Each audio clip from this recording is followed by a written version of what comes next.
আপনি যে মেয়েটাকে বিয়ে করছেন তাকে প্রথমত একটা বিষয় ক্লিয়ার করবেন যে দেখো আমার আর্থিক অবস্থা কিন্তু খুব বেশি একটা ভালো না। বিয়ের আগে বউকে বলবেন যে দেখো আমার ফাইন্যান্সিয়াল স্ট্যাটাস অতটা স্ট্রং না, আমার কাছে খুব বেশি ইনকাম হয় না এবং খুব বেশি ইনকাম করতে এখন পারছি না।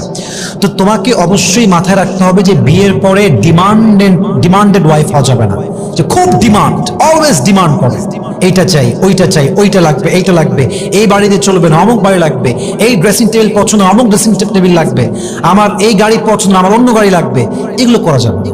তোমার ডিমান্ড হবে খুবই লো, মানে যা হলেই না, যা না হলে জীবন চলবেই না, এটা ঠিক আছে।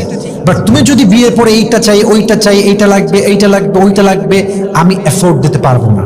তো আমি আগেই বলছি যে আমি হালাল কামাই করে খাই, আমার ইনকাম খুবই কম, 20, 30, 25, 15, এর মাঝে তোমাকে অ্যাডজাস্ট করতে হবে।